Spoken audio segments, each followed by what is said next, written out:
Welcome back, troglodytes, to the Trogly's Guitar Show. Oh yes, the Spotlight Special, guys. I've talked about them before. You likely already know this is my absolute all-time favorite model of all time. There's nothing that quite compares to one of these guitars in my eyes. Now, you could check out this other video where I tell you just about everything I know about the Spotlight Special, but there's no reason to make that video again, so we're just going to talk about this heavily used example today, and I'll give you a brief rundown just in case you don't want to check out the other video. The Spotlight Special was introduced in 1983. Despite what a lot of online sources will say, there were a few made in 1984, and you'll see the number 211 quoted a lot as far as how many were made. That number is false. I've personally seen duplicate serial numbers, as well as serial numbers that exceed 211, including the 1984 serials. So I think a more accurate representation would be between 300 to 400 of these guitars. They were offered in two different finishes, and finish makes a big difference in the price. The first one is Antique Sunburst, abbreviated as ASB. That one can come in a few different hues. There's kind of a dark tobacco sunburst with a dark edge, and then there's some that have like no edge at all, and you can just find some mixes in between. And the last finish, which is the most desirable out of all of them, is the Antique Natural, abbreviated as ANT. Now, what the Antique Natural has, besides just a natural finish all over the guitar, is it has brown binding instead of cream. This is the only Les Paul that I know of to have brown binding in the 80s or even before. But here's something I've never really thought about. This is based on a Les Paul standard, right? Les Paul standards have single ply binding. But this guitar, it's multiply binding. It's a thick brown, a cream, brown, and cream. So that means it's a 4-ply binding on a standard. So that is a very unique feature just to the Antique Natural Spotlight Special. On top of that, the fretboard is also double bound with a brown and cream binding. That means you have multicolored fret nibs. These guitars are stock with 2-piece maple tops with a center walnut strip. Some of them can be mahogany, a mahogany back with a mahogany neck, and lastly, a rosewood fretboard. The Antique Naturals also get natural colored headstocks. They don't have the black holly veneer. And they have these special pearloid buttons. But enough about the history. Let's just take a minute to just be in awe of this guitar. If you want the best playing guitar in the world, find yourself a Spotlight Special that has been gigged its entire life. Here's a hint, it's gonna look a lot like this. This one reminds me so much of number 89 from my personal collection. That one has the most explosive quilt top you will ever find.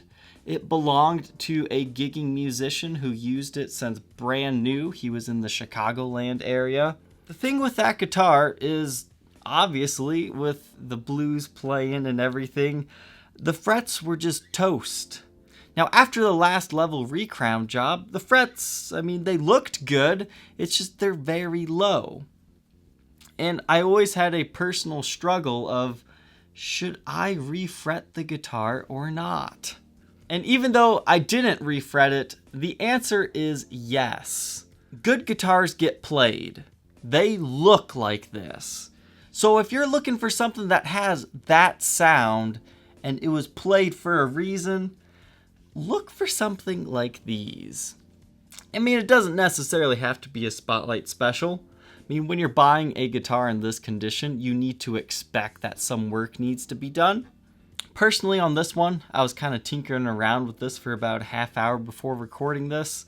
I haven't actually done the playing demo yet, but there is a blues man's soul stuck in this. I mean, I was playing stuff that I had never necessarily played before. Maybe it's just that these Spotlight specials remind me of a simpler time, back when guitars, they were just for fun. They weren't necessarily a job for me. It just really reminds me of the days when I was just first learning. So overall, Spotlight special. I love these things. I think they sound phenomenal with their Tim Shaw PAFs. I think they're just beautiful guitars. Not everybody digs the neck through vibe. It's not actually a neck through. It's just that top piece. But if you see one, try one, because I can only see the values of these things continuing to go up until they're just way too expensive. So now that we've learned a little bit about this guitar, let's go ahead and hear how it sounds.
If you're interested in hearing some more sound clips of this guitar, I also used it in this video where I compared a bunch of different cabinets using the same amp. A link is in the description to this video. Now that we know how this guitar sounds, let's go ahead and review its condition. This is just about the only guitar I would ever buy that has a headstock repair, but this one did get snapped. But what's kind of interesting here is I've actually followed this guitar for about 3 or 4 years. I've seen it get sold 2 other times before it was sold to me, and that is the best test for how good a headstock repair is. Will it survive shipping? So this thing's been shipped across the country a few times and then back to me. So that tells me this is solid. And the other thing is when you play a guitar that's been repaired, you can just tell if it was a good repair or not because you can feel it when you're playing. It's really hard to describe, but there's some headstock repairs when I play a guitar, I'm just scared it's gonna snap. Like I can feel it in my gut or something. This one, I don't get any of that. So what this headstock repair means to you is you're gonna get this guitar at half of its collectible value. But we'll take a look at that a little bit later. The lacquer has aged a lot on this guitar. There's not necessarily a huge smoky odor to it though, but this thing was definitely in some bars. You can see you've got scratches, nicks and dings all along the edges as well here. I mean, it's a well-worn guitar. It kind of got smashed in right there. That's probably when it got snapped. The truss rod cover has been replaced. It would have originally just been a blank one. The truss rod, it does still work. It's getting towards the end of its life and needing to be reset. But honestly, you'll likely never have to do that. But I do need to tell you, it is starting to show the threads at the top. You still have your original nut on this one. The frets, it only shows minor wear at this point in time. They've been leveled, recrowned, dressed, probably just as much as they should do. The next time that you need to do some fret work, I would suggest just replacing the frets. You don't have to do it right away, but I guarantee you, if you put new frets on this thing, you will have your new best friend. I can just tell it's in this guitar, but since the frets aren't so good for bending, like you can feel your fingers dragging on the fretboard a little bit more. Same way with number 89. They sound fantastic, it's just they fight you just a little bit to play. So I find myself doing more bluesy slide stuff instead of woo stuff. So if you do lots of bends and you're not going to want to refret it, don't buy this guitar. If you just do bluesy, jazzy stuff where you don't bend, you might actually like these frets a lot because they're very low, you know, kind of fretless wonder-like, but obviously not. Something else to point out about the fretboard is there is some divoting in a few locations. It's nothing major, but I definitely want you to be aware of it. I would say the worst one is on the 8th fret here. There's kind of like a line impression. Not quite sure what caused that. I'm guessing somebody's fretting tool might have slipped when they were doing the frets at one point in time and kind of marred the fretboard. That would be my best guess there.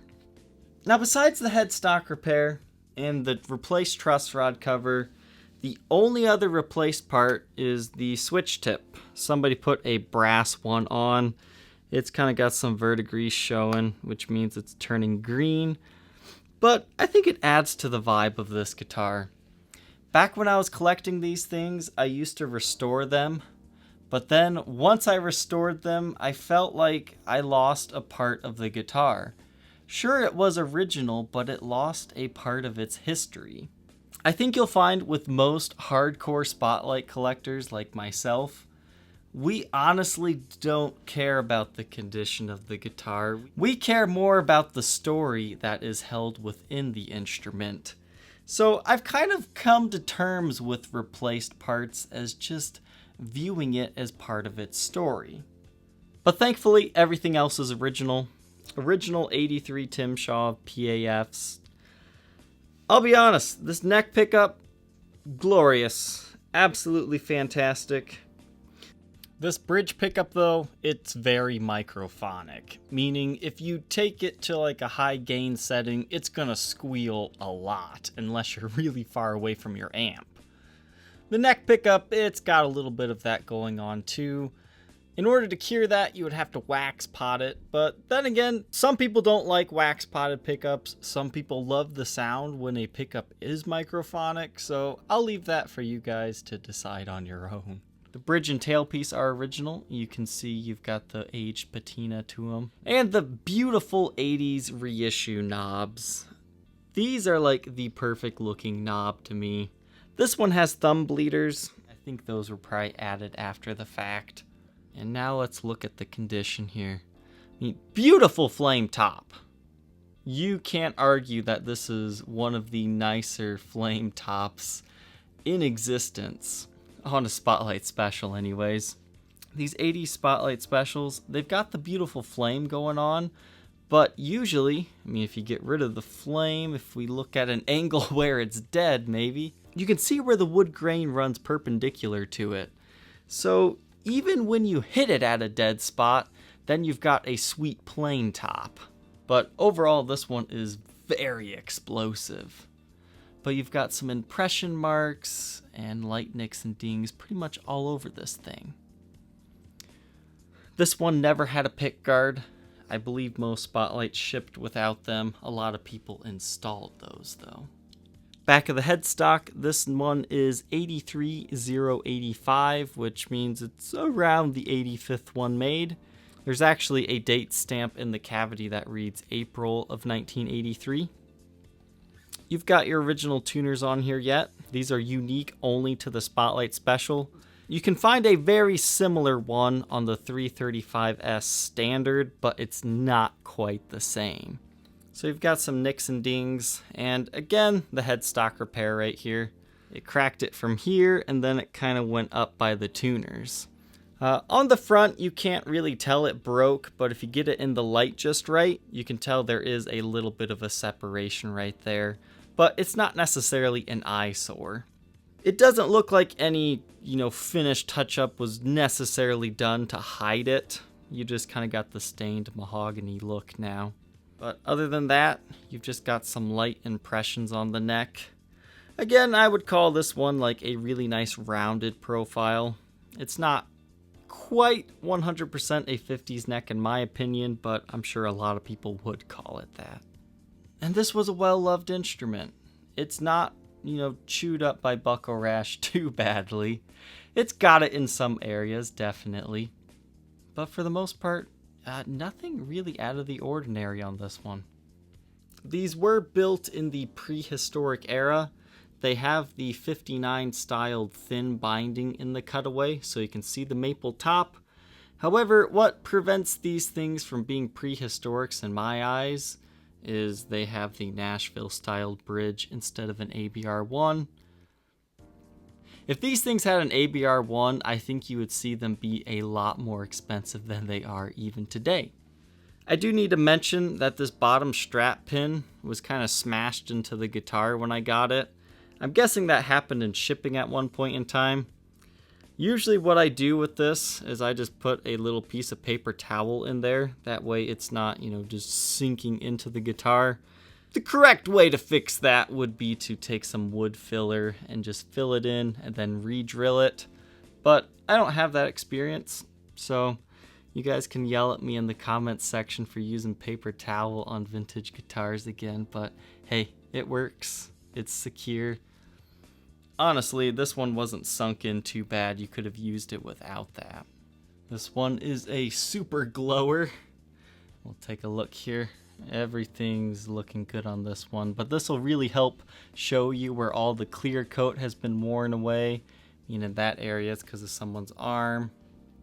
But everything's looking good on the top here. Take a look around the sides. This is probably one of the most green blacklit guitars that I've seen. This would be a great one to take to like a blacklight party. This is the area we saw just a moment ago.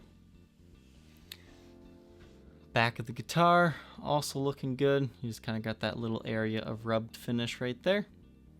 And up by the cutaway area. You do have some light chipping of the finish along the edge of like the fretboard. It's not like chipping like separating from the body. It's just like on the binding itself. I'm guessing the guy had like a ring or something that just kind of dinged up against it. But you do have that in a few areas and some on the other side as well. And of course, the headstock repair. Maybe they did do a little bit of finish touch-up. Obviously, it wasn't very good. It doesn't hide it. It's hard to hide it on a natural finished guitar. But your only option would be to like refinish this with a really wide stinger. I just suggest leaving it as is. It's a part of this very collectible guitar's history. And hopefully this headstock repair is going to make this affordable for somebody who wants to put the little bit of extra work, maybe get some new frets on it, and then just keep gigging it for another 40 years. This one came to me with a really crappy hard shell case. It's kind of like one of those Strat styled ones, the ones that are molded, but this one was for a Les Paul. The fit wasn't very good. I had an original style chainsaw case for it, and since I love this model, I gave it to it. You've got what I would consider two functioning latches. Your two on the front that are metal, and this guy right here, it's way too stiff. Like, once you latch it, you've really got to work on unlatching it. So I'm going to go ahead and just say it's broken. That way you're happy when it still kind of functions. This case is in decent shape. You've got some scratches and whatnot. The interior is blue. It's stained a little bit from, a dirty guitar. I forget which instrument I got this one from, but it looks like a Les Paul Standard was on it, so it fits the imprint of the guitar except for the pick guard, so that tells you it's not original. If you think you might be interested in being the next lucky owner of this Spotlight Special, an incredibly worn but just incredibly beautiful state, feel free to check out that link in the description. That will take you to the for sale ad. Alright, troglodytes, thank you for tuning in today. Don't forget to like, comment, and subscribe, and we will see you tomorrow on the next episode. Take care.